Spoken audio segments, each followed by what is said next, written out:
نحمده ونصلي على رسوله الكريم اما بعد فاعوذ بالله من الشيطان الرجيم بسم الله الرحمن الرحيم رب اشرح لي صدري ويسر لي امري واحلل عقدة من لساني يفقهوا قولي. سورۃ الرعد آیت نمبر 19 سے 26 تک. اعوذ باللہ من الشیطان الرجیم بسم اللہ الرحمن الرحیم.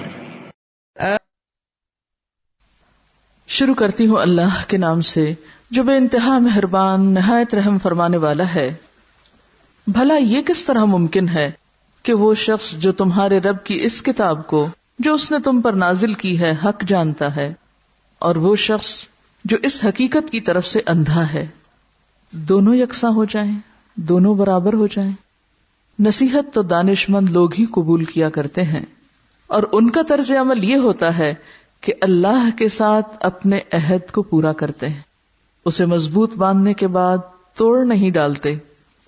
ان کی روش یہ ہوتی ہے کہ اللہ نے جن جن روابط کو برقرار رکھنے کا حکم دیا ہے انہیں برقرار رکھتے ہیں، اپنے رب سے ڈرتے ہیں اور اس بات کا خوف رکھتے ہیں کہ کہیں ان سے بری طرح حساب نہ لیا جائے. ان کا حال یہ ہوتا ہے کہ اپنے رب کی رضا کے لیے صبر سے کام لیتے ہیں، نماز قائم کرتے ہیں، ہمارے دیے ہوئے رزق میں سے علانیہ اور پوشیدہ خرچ کرتے ہیں اور برائی کو بھلائی سے دفع کرتے ہیں. آخرت کا گھر انہی لوگوں کے لیے ہے، یعنی ایسے باغ جو ان کی ابدی قیام گاہ ہوں گے. وہ خود بھی ان میں داخل ہوں گے اور ان کے آباء و اجداد اور ان کی بیویوں اور ان کی اولاد میں سے جو صالح ہیں وہ بھی ان کے ساتھ وہاں جائیں گے. ملائکہ ہر طرف سے ان کے استقبال کے لیے آئیں گے اور ان سے کہیں گے تم پر سلامتی ہے، تم نے دنیا میں جس طرح صبر سے کام لیا اس کی بدولت آج تم اس کے مستحق ہوئے ہو. بس کیا ہی خوب ہے یہ آخرت کا گھر. رہے وہ لوگ جو اللہ کے عہد کو مضبوط باندھ لینے کے بعد توڑ ڈالتے ہیں، جو ان رشتوں کو کاٹتے ہیں جنہیں اللہ نے جوڑنے کا حکم دیا ہے اور جو زمین میں فساد پھیلاتے ہیں، وہ لعنت کے مستحق ہیں اور ان کے لیے آخرت میں بہت برا ٹھکانہ ہے. اللہ جس کو چاہتا ہے رزق کی فراخی بخشتا ہے اور جسے چاہتا ہے نپا تلا رزق دیتا ہے. یہ لوگ دنیاوی زندگی میں مگن ہیں، حالانکہ دنیا کی زندگی آخرت کے مقابلے میں ایک متاع قلیل کے سوا کچھ بھی نہیں. مطالعہ کریں تو آپ دیکھیں گے کہ ان میں صبر کا ذکر 2 بار ہوا ہے. آیت 22 میں وَالَّذِينَ صَبَرُوا ابْتِغَاءَ وَجْهِ رَبِّهِمْ وَأَقَامُوا الصَّلَاةَ، پہلے کچھ صفات کا ذکر کیا گیا اور پھر صبر کی بات ہوئی. اس کے بعد اختتام پر پھر دوبارہ صبر کی بات کو دہرایا گیا. سلام علیکم بما صبرتم. جنت میں جانے کے بعد لوگوں کو جب فرشتے آ کر سلام کریں گے اور ان کے جنت میں داخلے کا سبب بتائیں گے تو وہ سبب کیا ہوگا کہ تمہارے اندر کیا خوبی تھی. یہ نہیں کہیں گے سلام علیکم بما صلیتم او بما صمتم کہ تم نے نمازیں پڑھی یا تم نے روزے رکھے یا تم نے صدقے خیرات کیے، بلکہ اس کے برعکس کیا بما صبرتم فنعم عقبی الدار. یہ آخرت کا گھر، یہ بہترین گھر تمہیں کس کے بدلے میں ملا ہے؟ صبر کے بدلے میں. تو اس سے پتہ یہ چلتا ہے کہ جب تک انسان کے اندر صبر کی صفت نہ ہو، صبر کا مادہ نہ ہو، صبر کی عادت نہ ہو، اس وقت تک کامیابی ممکن نہیں. جتنی بھی عبادات ہیں ان سب کی تہ میں صبر ہی ہے. آپ نماز نہیں پڑھ سکتے اگر آپ میں صبر نہ ہو، کیونکہ آپ کو چپ بھی رہنا پڑتا ہے، آپ کو کھانا پینا بھی چھوڑنا پڑتا ہے، آپ کو نیند بھی چھوڑنی پڑتی ہے، آپ کو گپ شپ اور دنیا کے مناظر سے لطف اندوز ہونا بھی وقتی طور پر چھوڑنا پڑتا ہے. پھر اسی طرح آپ روزہ نہیں رکھ سکتے جب تک کہ آپ صبر نہ کر سکیں، کھانا پینا نہ چھوڑیں. آپ صدقہ خیرات نہیں کر سکتے جب تک کہ آپ صبر نہ کریں اور اپنی ضروریات میں سے دوسرے کے لیے کچھ نہ نکالیں یا اپنے مال میں دوسروں کو حصے دار نہ بنائیں. آپ حج کے فریضے کو صحیح طور پر ادا نہیں کر سکتے جب تک آپ کے اندر واقعی صبر نہ ہو، کیونکہ حج کے لیے کیا حکم دیا گیا ہے کہ من فرض فیہن الحج الحج اشہر معلومات فمن فرض فیہن الحج فلا رفث ولا فسوق ولا جدال فی الحج. تو حج میں کیا منع ہے؟ رفث، فسوق اور جدال. ان تینوں چیزوں کے بچنے کے لیے کیا چاہیے؟ خود پر کنٹرول، صبر. تو صبر نام ہے سیلف کنٹرول کا. اسی طرح اگر آپ ان صفات کو جو ان آیات میں بیان ہوئی ہیں انہیں اپنے اندر لانا چاہیں، مثلا یوفون بعہد اللہ، اللہ کے عہد کو پورا کرنا، تو آپ عہد وفا نہیں کر سکتے جب تک کہ آپ کے اندر صبر نہ ہو. صبر ہوگا، سیلف کنٹرول ہوگا تو آپ اللہ کی اطاعت کر سکیں گے. اور جس لمحے آپ سیلف کنٹرول چھوڑیں گے آپ نفس کی خواہشات کی پیروی یا شیطان کی پیروی میں پھسل جائیں گے. پھر اس کے بعد والذین یصلون ما امر اللہ بہ ان یوصل، وہ لوگ جو ان رشتوں کو جوڑ کے رکھتے ہیں جنہیں اللہ نے جوڑنے کا حکم دیا ہے. تو یہ کام بھی کون کر سکتا ہے؟ ان تعلقات اور روابط کو، یہاں صرف رشتہ داریاں نہیں ہیں، یاد رکھیے یہاں صرف صلہ رحمی نہیں ہے اپنے محدود معنوں میں کہ صرف خون کے رشتوں کو جوڑنا، بلکہ باقی روابط یعنی جو معاشرتی روابط ہیں یا تعلق داریاں ہیں وہ بھی اس میں شامل ہیں. تو جن جن چیزوں کو اللہ نے حکم دیا ہے کہ جوڑ کے رکھو اور اس کو وسیع پیمانے پر لیں، تو سارے مسلمانوں کا آپس میں ایک طرح سے اتحاد اور اتفاق بھی اس میں آ جاتا ہے کہ لوگ آپس میں جڑ کر رہیں. تو یہ سب بھی کس وقت ہو سکتا ہے؟ جب آپ کے اندر صبر ہو. اسی طرح آخرت کا خوف اور یہ تمام چیزیں بھی صبر سے تعلق رکھتی ہیں. پھر اقامت صلاۃ ہے، انفاق فی سبیل اللہ ہے، اور پھر وَيَدْرَؤُونَ بِالْحَسَنَةِ السَّيِّئَةَ، جہاں خرابی ہو جائے، جہاں گڑبڑ ہو جائے اس کو کس سے دور کرتے ہیں؟ حسنہ سے، اچھے رویے سے، اچھے طریقے سے، خوبی کے ساتھ. اولئک لہم عقبی الدار، ایسے لوگوں کے لیے آخرت کا گھر، ایسے ہی لوگ جنتوں کے باغوں میں ہوں گے اور ہمیشہ وہیں رہیں گے. تو اس سے کیا پتہ چلتا ہے کہ ہر نیک کام کی بنیاد میں صبر ہے، اور جب تک صبر نہ ہو کوئی کام اپنے پائے تکمیل کو نہیں پہنچ سکتا یا احسن طریقے سے انجام نہیں پا سکتا. اب دیکھتے ہیں کہ صبر کیا چیز ہے، صبر کب کرنا ہوتا ہے، صبر کی کتنی قسمیں ہیں، صبر کہاں کہاں ہے. تو پہلی بات تو ہم نے یہ دیکھی کہ صبر ہر چیز میں ہے، ہر چیز میں صبر ہے. خواہ وہ عبادات کا معاملہ ہو، خواہ وہ حقوق کا معاملہ ہو، خواہ وہ باہمی تعلقات اور معاملات کا معاملہ ہو، خواہ وہ اخلاق کا معاملہ ہو، وہ کوئی بھی ہو، ہر جگہ پر صبر ہے. لیکن سب سے زیادہ جہاں ہمیں صبر کی ضرورت پیش آتی ہے وہ ہے خلاف توقع، خلاف مرضی، خلاف خواہش. جب کوئی صورت ہمارے سامنے ہوتی ہے، یعنی جب کوئی ایسی سچویشن پیدا ہو جو ہماری مرضی کے خلاف جائے، جب ہمیں کوئی بے قراری ہو، بے چینی ہو، تکلیف ہو، مصیبت ہو، ناگواری ہو، کسی سے ہم ہرٹ ہو جائیں، کوئی ہمیں ہرٹ کر دے، کوئی ہمیں دکھ دے جائے، کوئی ہماری توقع پہ پورا نہ اترے، کوئی ہم سے وعدہ خلافی کر جائے، کوئی ہمیں دھوکہ دے جائے. ایسے مواقع پر خود کو کنٹرول میں رکھ کر اچھے رویے کو، اچھے انداز کو نہ چھوڑنا، یہی صبر ہے. اور سب سے زیادہ ایسے ہی مواقع پر ضرورت پیش آتی ہے. نبی صلی اللہ علیہ وسلم نے فرمایا الصبر عند الصدمۃ الاولی، صبر پہلی چوٹ لگنے پر. صبر کا مقام کب ہوتا ہے؟ جب آپ کو چوٹ لگتی ہے.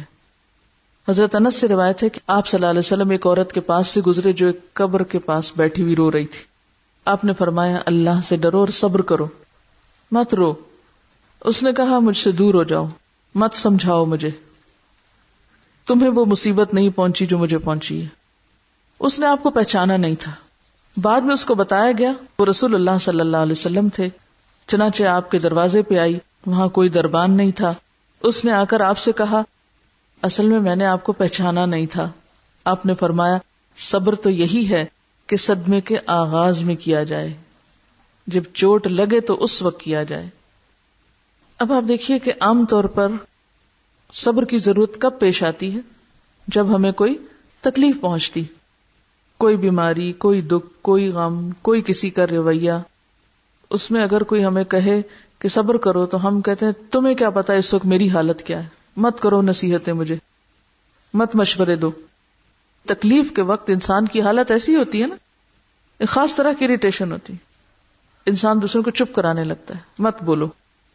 اب ایسے میں اگر انسان اپنی کیفیت پر برقرار رہے، رونا دھونا مچائے، شور ہنگامہ کرے، کسی کی نہ سنے، اور پھر جب سارا غصہ ٹھنڈا ہو جائے تو پھر کیا میں صبر کر رہا ہوں، یہ صبر نہیں ہوتا.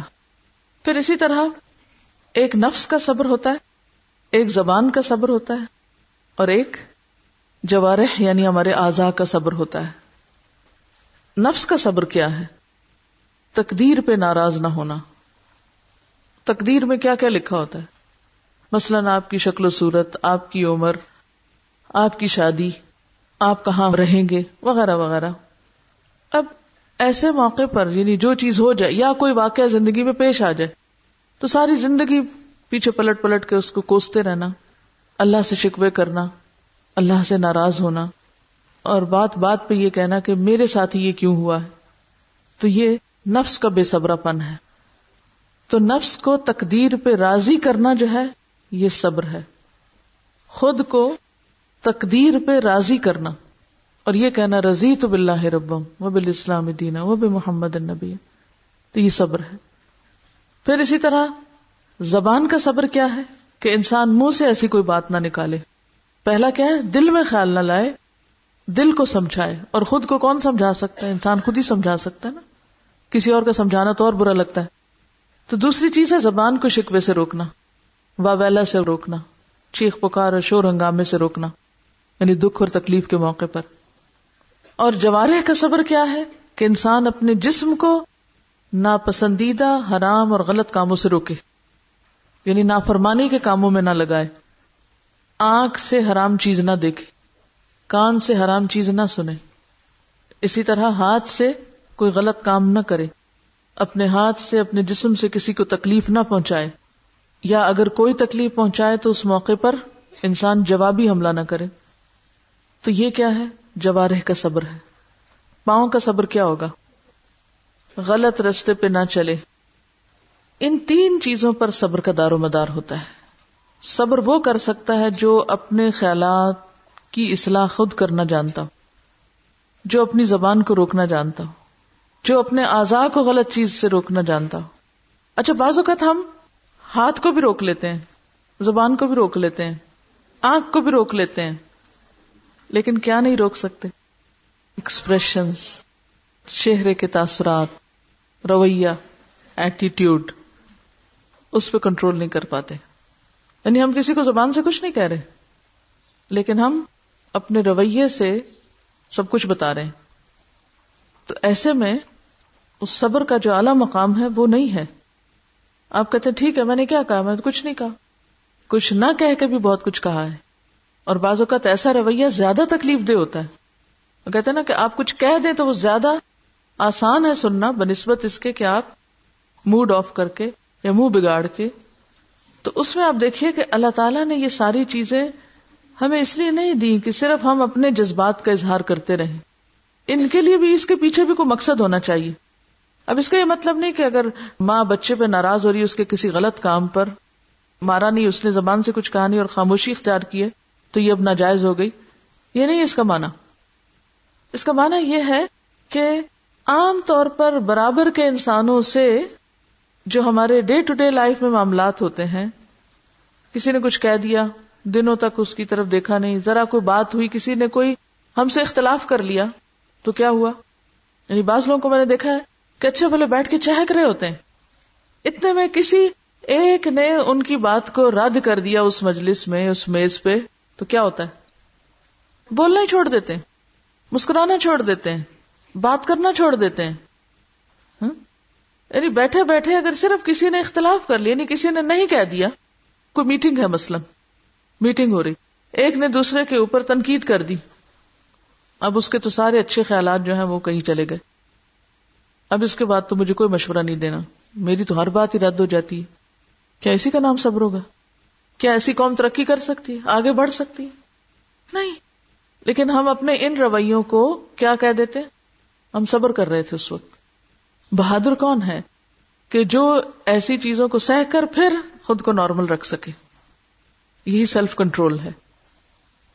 ایک مغربی مبصر ہے ولیم پیٹن، وہ لکھتا ہے کہ اسلام کا ایک پھل انسانیت کے لیے یہ رہا ہے کہ اس نے لوگوں میں شدید اور مستقل صبر پیدا کیا ہے. یعنی اسلام کی وہ کوالٹی بتاتا ہے کہ اسلام نے لوگوں کو کیا دیا ہے، انسانوں کو کیا دیا ہے، کیا سکھایا ہے. قرآن کی تعلیم کیا ہے، دین کی تعلیم کیا ہے، تربیت اور تزکیہ کس چیز کا نام ہے، کہ اس نے انسانوں کے اندر کیا پیدا کیا ہے، شدید اور مستقل، وقتی نہیں، کسی ایک خاص موقع اور مناسبت سے نہیں، شدید قسم کا صبر اور مستقل قسم کا صبر. صبر کی یہ کیفیت ان میں اللہ کی مستقل اطاعت سے پیدا ہوئی ہے. یہ کیفیت کب آتی ہے؟ جب انسان مسلسل اللہ کی عبادت کرتا ہے استقامت کے ساتھ. کوئی نماز مس نہیں کرنی، 5 نمازیں وقت پہ پڑھنی. یہ کون کر سکتا ہے؟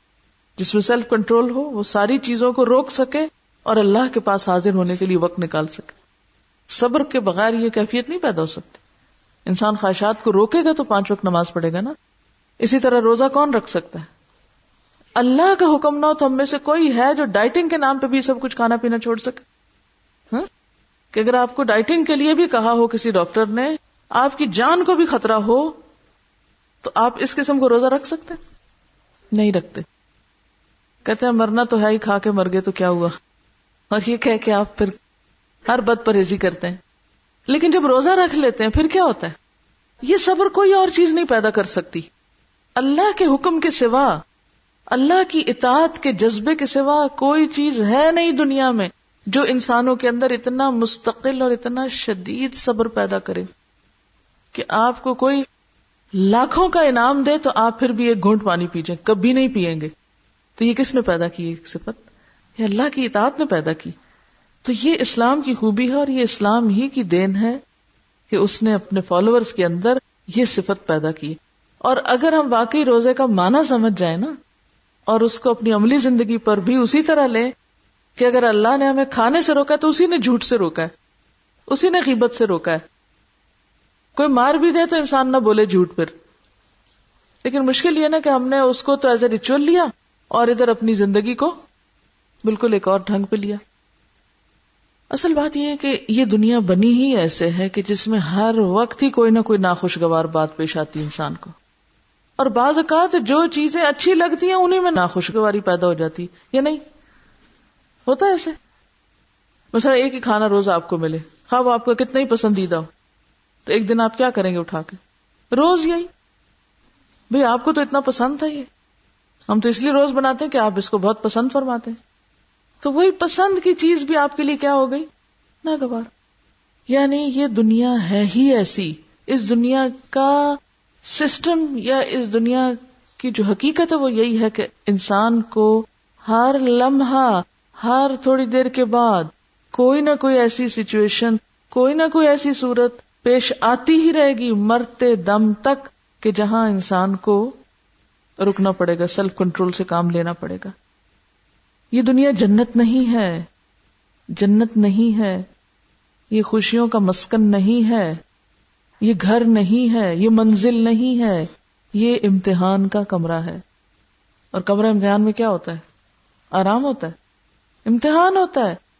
کمرہ امتحان میں کیا کیا جاتا ہے؟ امتحان دیا جاتا ہے. اور سارا وقت امتحان ہوتا ہے یا آدھا وقت ہوتا ہے؟ سارا وقت. تو یہ دنیا اس طریقے پہ بنی ہے کہ ہم سارا وقت، اپنی جوانی، بڑھاپا، مستقل طور پر ہم امتحان کی حالت میں، اپنی زندگی کے آخری دن تک، چاہے آپ گھر کے اندر ہوں، چاہے آپ گھر کے باہر ہوں، چاہے آپ اپنے رشتہ داروں میں ہوں، چاہے آپ غیروں میں ہوں، چاہے آپ اپنے دوستوں میں ہوں، چاہے آپ اپنے دشمنوں میں ہوں. کیا ہوتا ہے؟ ناخوشگوار باتیں ضرور پیش آتی. یہ نہیں ہو سکتا کہ آپ کہیں گھر سے باہر تھے تو آپ کو ناخوشگوار بات پیش آئی اور اب آپ کے میں تو گھر جا رہا ہوں کیونکہ میرا گھر تو اس بات سے پاک ہے. آپ اس کو چھوڑ کے گھر پہنچیں گے اور گھر میں کیا ہوگا؟ جیسے کچھ لوگ مثلا یہاں ہاسٹل میں رہ رہے ہیں اور وہ کہیں یہاں رہنا بہت مشکل ہے، میں تو گھر جا رہا ہوں. تو کیا گھر جنت ہے؟ گھر میں کوئی مسئلہ نہیں، ہو سکتا ہے اس سے بڑے مسئلے ہوں. انسان ایک جگہ رہتا ہے، وہاں گھبرا جاتا ہے، یہاں بڑا مسئلہ ہے ادھر چلو، وہاں جاتا ہے تو کہتا ہے یہاں بھی بڑا مسئلہ ہے اب یہاں چلو، ایک کام شروع کرتا ہے یہ بڑا مشکل ہے کچھ اور کرو، وہ شروع کرتا ہے یہ بڑا مشکل ہے کچھ اور کرو، ہر چیز مشکل ہے، کہیں تو جمنا ہی ہے، اور یہ صرف وہی کر سکتا ہے جس کے اندر سیلف کنٹرول ہو، صبر ہو۔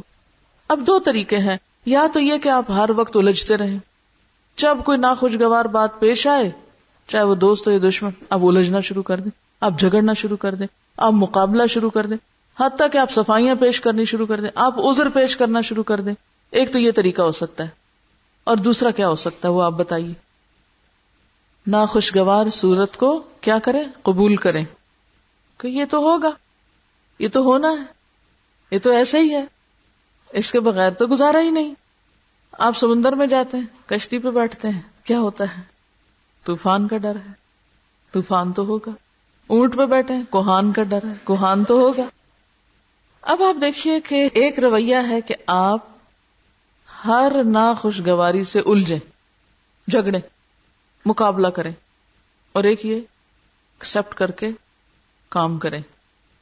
اچھا، بعض لوگوں کی عادت کیا ہوتی ہے، ہم پڑھنے بیٹھے ہیں، اچھا میں ذرا پڑھتی ہوں، پہلے میں اپنا میز صاف کر لوں کیونکہ یہ چیز مجھے اریٹیٹ کر رہی ہے، وہ بھی کر رہی ہے، اب یہ کھڑکی کا شور ادھر سے اریٹیٹ کر رہا ہے، اتنے میں وہ میرے جسم میں کچھ چیز شروع ہو گئی، اب یہ مجھے، اب موسم گرم ہو گیا، چلو پنکھا چلا دو، اب ٹھنڈ لگنے لگی، اب وہ بند کر دو، اب نیند آ رہی ہے، اب چلو۔ کیا کیا آپ نے؟ بہت سے لوگ اس طرح زندگی بسر کر رہے ہیں، وہ اس وقت یہ نہیں سوچتے یہ تو ہوگا، یہ تو ہے، اٹس دیئر، اسے مجھے ایکسپٹ کرنا ہے، it's a reality, it's a fact. جب تک آپ ایکسپٹ نہیں کریں گے چیزوں کو اور ایڈجسٹ نہیں کریں گے، اکوموڈیٹ نہیں کریں گے خود کو، وہاں بات نہیں بنے گی، ترقی نہیں ہو سکتی۔ پچھلے دنوں ایک موازنہ ہوا تھا امریکی عورتوں اور جاپانی عورتوں کے بیچ میں کہ دونوں میں فرق کیا ہے، آخر کیوں جاپنیز اور چائنیز اتنے آگے جا رہے ہیں اور امریکہ نسبتاً یعنی بہت سے میدانوں میں پیچھے ہے۔ تو جب یہ جائزہ لیا گیا تو سب سے بہترین خواتین جاپان کی پائی گئی اور سب سے ورسٹ امریکن پائی گئی، اور بحیثیت قوم بھی جاپانی قوم اور چائنیز جو ہیں وہ بہترین اقوام میں سے پائے گئے۔ اور خوبی کیا تھی، وجہ کیا تھی؟ وجہ یہ تھی کہ جاپانی عورتیں خود کو شوہر کے تابع رکھتی ہیں، وہ شوہر کو اپنے سے ایک درجہ اوپر دیتی ہیں، اور یہ کون سا ہے؟ یہ فطرت کا قانون ہے۔ ہمارا دین بھی تو یہ بتاتا ہے نا، وَلِلرِّجَالِ عَلَيْهِنَّ دَرَجَةٌ، انہوں نے اس کو ایک فطری اصول کے طور پر ایکسپٹ کیا ہوا ہے۔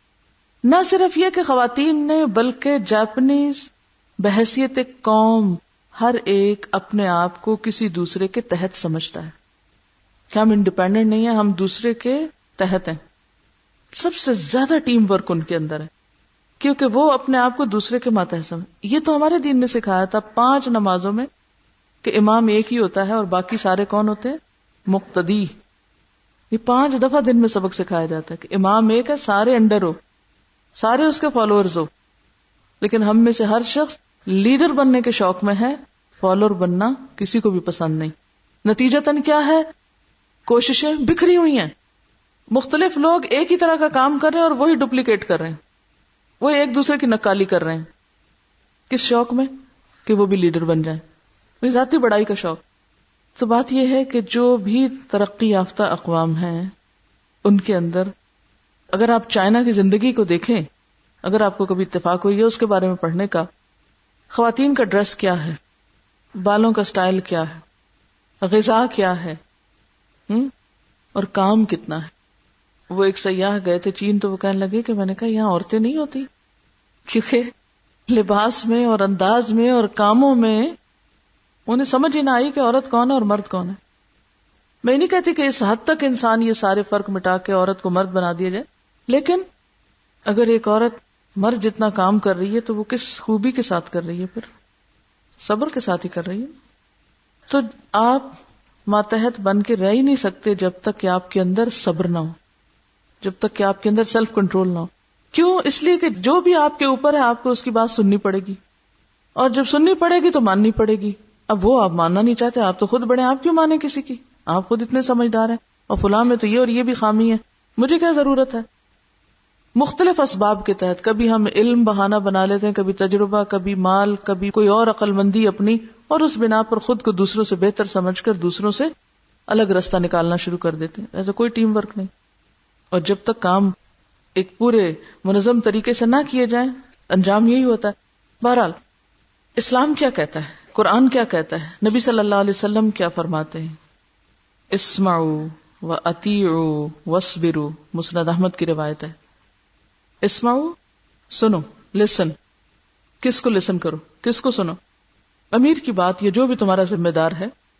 اب امیر سے مراد وہ خلیفۃ المسلمین نہیں، یہاں مراد یہاں یہ ہے کہ جیسے آپ صلی اللہ علیہ وسلم نے فرمایا کہ اگر تم سفر پر بھی نکلو تو کیا کرو، اگر 3 لوگ ہو تو ایک کو امیر بنا لو. تو یہ صرف ایک آرگنائزیشنل پرپس کے لیے ہوتا ہے. یا اگر نماز پڑھنے لگو تو کیا کرو، تم امام بنا لو، ایک کو اپنے میں سے امام بنا لو. اور اس کا ایک کرائٹیریا دے دیا گیا کہ کس کو امام بناؤ. یہ کیوں بتایا گیا کہ ہر جگہ تم کس طرح رہو، سفر میں ہو تو کس طرح رہو، عبادت میں تو کس طرح رہو، کس طرح رہو، آرگنائزڈ، منظم، ڈسپلن. ڈسپلن قائم ہو نہیں سکتا جب تک کہ لوگوں کے اندر صبر نہ ہو. اس کے لیے آپ صلی اللہ علیہ وسلم نے کیا سکھایا؟ واسمعوا، سنو، واطیعوا، بات مانو، واصبروا، صبر کرو. کہ اگر نہیں بات اچھی بھی لگی تو بھی کیا کرو، سیلف کنٹرول سے کام لو. ایک اور حدیث میں آتا ہے، ابو داؤد کی روایت ہے، امر اللہ بالصبر والعفو. امر اللہ، اللہ نے حکم دیا کس چیز کا؟ بالصبر، صبر کا، والعفو، اور معاف کرنے کا. تو صبر کا اگلا سٹیپ کیا ہے؟ معاف کرنا. جب تک آپ دوسروں کو معاف نہیں کرتے تو آپ کیا ظاہر کرتے کہ آپ کے اندر صبر نہیں. ایک صحابی کہتے ہیں، بخاری کی روایت ہے، کان النبی واصحابہ یصبرون علی الاذی. نبی صلی اللہ علیہ وسلم اور آپ کے ساتھی اذیتوں پر صبر کیا کرتے تھے. تو جب بھی ناموافق صورت پیش آئے، مرضی کے خلاف کوئی کام ہو جائے، خواہش کے خلاف کوئی چیز چلی جائے، تو ایک طریقہ یہ کہ آپ لڑنا جھگڑنا شروع کر دیں، بولنا شروع کر دیں، اور بے صبرے ہوں، رونا دھونا شروع کر دیں. اور دوسرا کیا ہے کہ آپ سیلف کنٹرول، صبر کر کے، کول مائنڈڈنس کے ساتھ، ٹھنڈے سر، ٹھنڈے دماغ کے ساتھ، اور خشک آنکھوں، ڈرائی آئیز کے ساتھ فیصلہ کریں اور کام کریں. جو کہ اگرچہ خواتین کے لیے نسبتاً زیادہ مشکل ہے، لیکن اگر آپ واقعی کچھ کرنا چاہتے ہیں، کوئی بھی کام احسن طریقے سے کرنا چاہتے ہیں، تو dry eyes and cool headed ہو کے کریں. بات بات پہ رو دینا کیا معنی رکھتا ہے؟ یعنی اس کا یہ مطلب نہیں قرآن سن کے آپ نہ روئیں. نصارہ کے بارے میں بھی آتا ہے، وَإِذَا سَمِعُوا مَا أُنزِلَ إِلَى الرَّسُولِ تَرَى أَعْيُنَهُمْ تَفِيضُ مِنَ الدَّمْعِ مِمَّا عَرَفُوا مِنَ الْحَقِّ. یہ آنسو حق کی پہچان کے وقت ہیں کہ جب سچائی نظر آتی ہے تو خود بخود دل نرم پڑتا ہے اور آنسو بہتے ہیں. ان آنسو سے نہیں منع کیا گیا. کن آنسو سے روکا گیا ہے؟ مرضی کے خلاف کوئی بات ہو جائے تو اس وقت، مرضی کے خلاف کوئی بات ہو جائے تو اس وقت ان کو کنٹرول کیا جائے. اور اگر کنٹرول نہ کر سکے تو کہیں آگے پیچھے ہو جائیں، اپنی کمزوری نہ ظاہر کریں، اور پھر فوری طور پر کوئی ڈیسیژن نہ لیں. بخار کم ہونے دیں، اس کے بعد کوئی فیصلہ کریں. یہ ہے صبر کا انداز. بعض اوقات صبر اپنی رائے کو واپس لینے کا نام بھی ہوتا ہے، اور یہ کوئی ہارنا نہیں ہوتا. مثلاً آپ نے ایک نظریہ پیش کیا، ایک مشورہ دیا، دوسرے نے نہیں سنا، آپ کہتے اوکے کوئی بات نہیں، میں اپنی رائے واپس لے لیتا ہوں. اس کو آپ کیا کہیں گے؟ یہ کون کر سکتا ہے کہ جس کی بات نہ مانی جائے وہ پھر بھی اعلیٰ اخلاق کا ثبوت دیتے ہوئے پیچھے رہے؟ کوئی بات نہیں، اس سے کوئی بے عزتی نہیں ہوتی کسی کی.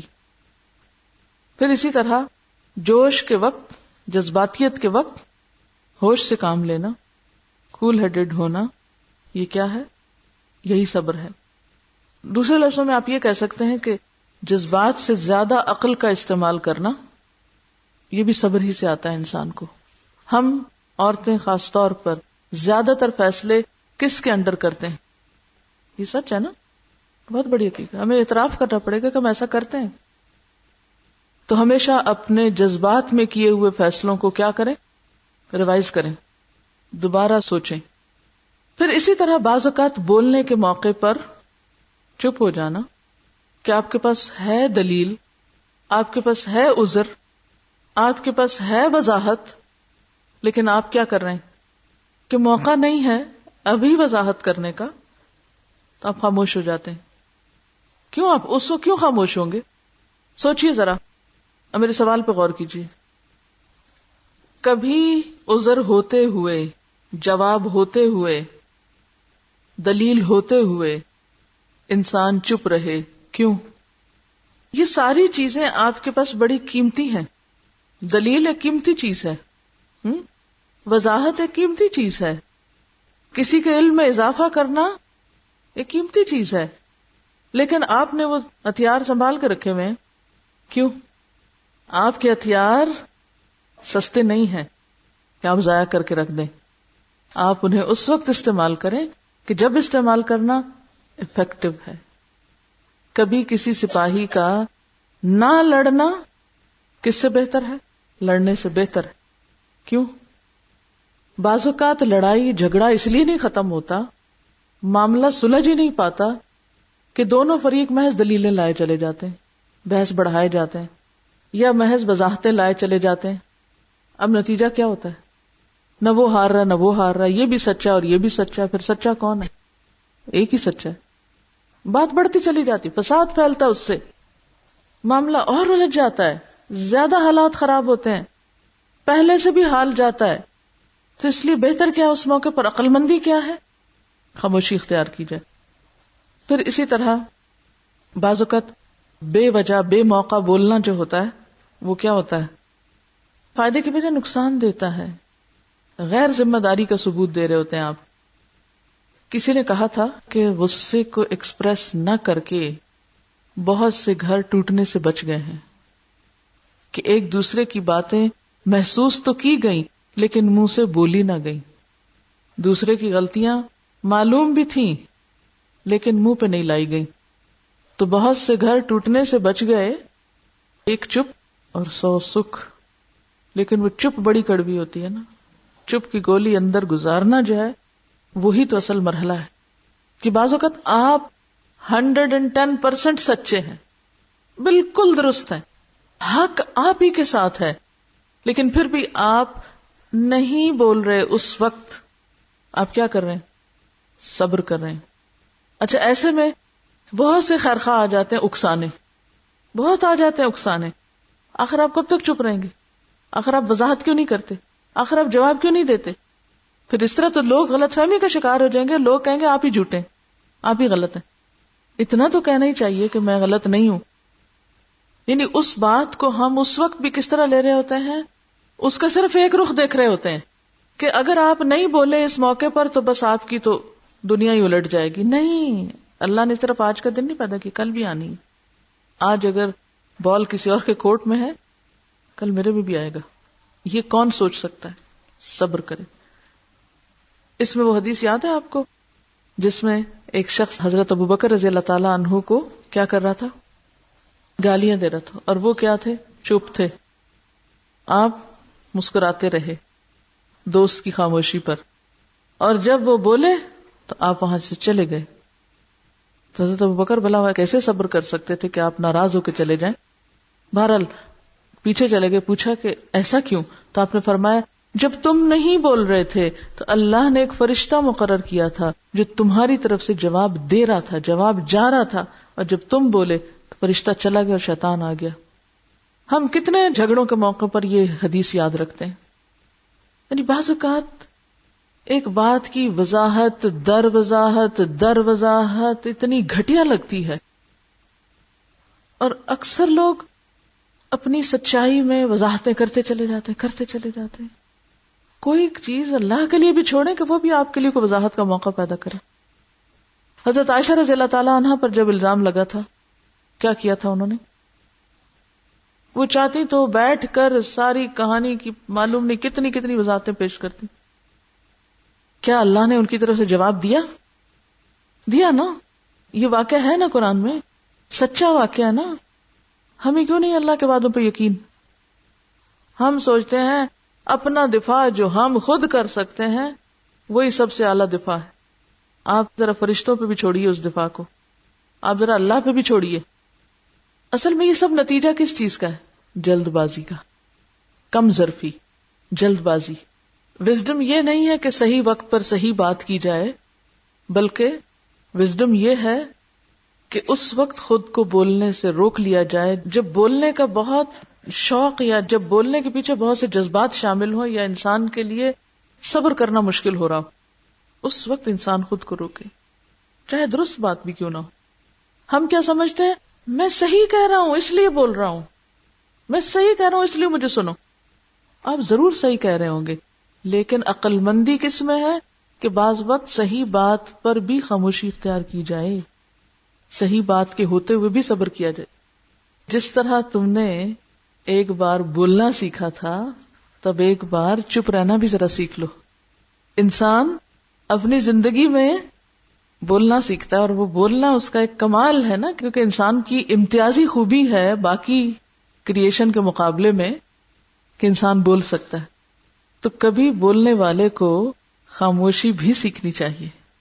اور حکمت نام ہی اس چیز کا ہے کہ انسان کو یہ پتا چل جائے کہ اسے بولنا کب ہے اور چپ کب رہنا ہے. کیونکہ بہت سے لوگ اس کو بھی الٹا یوز کرنے لگتے ہیں. جہاں بولنے کی ضرورت بھی اور حقیقی ضرورت ہو، کوئی آپ سے پوچھ رہا چابی کہاں رکھی ہے، آپ بٹ بٹ اس کا منہ دیکھیں. وہ کہ فلاں چیز کہاں ہے، آپ کہ نہیں میں نے آج سیکھا ہے کہ چپ رہنا چاہیے. کھانا پکا ہے کہ نہیں، چپ. یہ بھی عقل مندی نہیں ہے، یہ نہیں اس کا معنی. اس کا معنی یہ ہے کہ جہاں بولنا دوسروں پہ بھاری پڑ رہا ہو اور جہاں بولنا اپنے آپ کو ہلکا کرنے کے برابر ہو یا ضائع کرنے کے برابر ہو، وہاں انسان نہ بولے. یعنی بنیادی طور پر کیا ہے کہ صبر کیا ہے؟ غیر ضروری طور پر طاقت ضائع نہ کرنا. غیر ضروری طور پر اپنی طاقت کو مت ضائع کریں. سارے جذبات کے اظہار کے موقع پر ہم بے صبری کرتے ہیں. خوشی میں آپے سے بڑھ جانا، غم میں آپے سے بڑھ جانا، محبت میں آپے سے بڑھ جانا، نفرت میں حد سے بڑھ جانا، یہ سب بے صبری کے نتیجے. کچھ خود ساختہ معیار بھی ہم نے اچھائی کے بنائے ہوئے ہیں کہ میں کوئی بات دل میں نہیں رکھتا، میں کہہ دیتا ہوں، میں بہت اسٹریٹ فارورڈ ہوں. ایک اور بات یہ ہے کہ ہم عام طور پر ایک منفی جملہ بہت دہراتے ہیں، میں نہیں صبر کر سکتی، میں صبر نہیں کر سکتی، مجھ سے نہیں صبر ہوتا. تو نتیجہ کیا ہوتا ہے؟ واقعی نہیں ہو پاتا. اصل بات یہ ہے کہ صبر کے بغیر جو اعلیٰ اخلاق اور اعلیٰ اقدار اور ویلیوز ہیں وہ نہیں پنپ سکتی. اخلاقی اوصاف نہیں پیدا ہو سکتے انسان کے اندر، اور جس کے اندر ویلیوز نہیں، اخلاق نہیں، اقدار نہیں، اس کے لیے کوئی کامیابی نہیں، وہ آگے نہیں جا سکتا. تو یاد رکھیں کہ دو چیزیں، کبھی اندر کا اشتعال اور کبھی باہر کا اشتعال آپ کو بے صبرا ہونے پر آمادہ کرتا رہے گا. کبھی اندر کا غصہ اور کبھی باہر کے حالات، کبھی اندر کی نفرتیں اور کبھی ماحول، موسم، لوگ، اسباب، یعنی کبھی اندرونی اور کبھی بیرونی اسباب آپ کو مشتعل کرتے رہیں گے. یعنی کبھی انسان کا نفس انسان کو بہکاتا ہے اور کبھی لوگ بہکاتے ہیں، ہوتا نا ایسے. تو صبر ان دونوں محاذوں پر چیک رکھنے کا نام ہے. نہ اندرونی اسباب سے آپ نے کمزور پڑنا ہے اور نہ ہی لوگوں کے دباؤ میں آ کر. بعض اوقات ایک شخص اندر سے بالکل ٹھہرا صبر والا ہوتا ہے لیکن لوگ اسے اکسا کے بے صبرا کر دیتے ہیں. لیکن نا ایک شخص ہے، اس کے اندر ایک بڑی اعلیٰ اخلاقی خوبی ہے، وہ لوگوں کی غلطیوں کو دیکھتا ہے، قصوروں کو دیکھتا ہے، اگنور کر دیتا ہے، کہتے چلو کوئی بات نہیں، معاف کیا، جانے دو، کیا ہوا، وہ بھی انسان ہے. لیکن یہاں سے وہ کامیاب ہو گیا، ایک سرحد پہ کامیاب ہو گیا. اب مشکل کیا ہے کہ جو آس پاس کے لوگ ہیں وہ 24 گھنٹوں میں کوئی نہ کوئی نیگیٹو بات ضرور کرتے رہتے ہیں. عموماً اگر دو لوگوں کے درمیان تعلقات میں کچھ خرابی ہو جائے، نہ بھی ہو تو آپ دیکھیں گے کہ بعض لوگ بیکار کی باتیں کر کے تعلقات خراب کر دیتے ہیں. اب وہ انسان جو اندر سے انتہائی مضبوط تھا، اب وہ بیرونی پریشر کو نہیں لے پا رہا اور وہ انتہائی کمزور ہو گیا، اب وہ صبر نہیں کر سکتا. آپ صلی اللہ علیہ وسلم نے فرمایا کہ جو حق پر رہتے ہوئے جھگڑا چھوڑ دے اس کے لیے جنت کے وسط میں گھر کی خوشخبری ہے. تو انسان صبر کرنے والا اسی وقت ہوتا ہے جب وہ اپنی خواہشات پر بھی کنٹرول رکھے اور جب لوگوں یا شیطان کی چال بازیوں کو بھی سمجھے. وَإِمَّا يَنزَغَنَّكَ مِنَ الشَّيْطَانِ نَزْغٌ فَاسْتَعِذْ بِاللَّهِ. تو ہمیشہ اگر انسان یہ یاد رکھے کہ اللہ تعالیٰ فرماتے کہ انما یوفی الصابرون اجرہم بغیر حساب، کہ صبر کرنے والے اپنا اجر بے حساب دیے جائیں گے، اجر بے حساب دیے جائیں گے، اجر بے حساب دیے جائیں گے، اجر بے حساب دیے جائیں گے، اجر بے حساب دیے جائیں گے، اجر بے حساب دیے جائیں گے، اجر بے حساب دیے جائیں گے، اجر بے حساب دیے جائیں گے، اجر بے حساب دیے جائیں گے، اجر بے حساب دیے جائیں گے، اجر بے حساب دیے جائیں گے، اجر بے حساب دیے جائیں گے، اجر بے حساب دیے جائیں گے، اجر بے حساب دیے جائیں گے، اجر بے حساب دیے جائیں گے، اجر بے حساب دیے جائیں گے، اجر بے حساب دیے جائیں گے، اجر بے حساب دیے جائیں گے، اجر بے حساب دیے جائیں گے.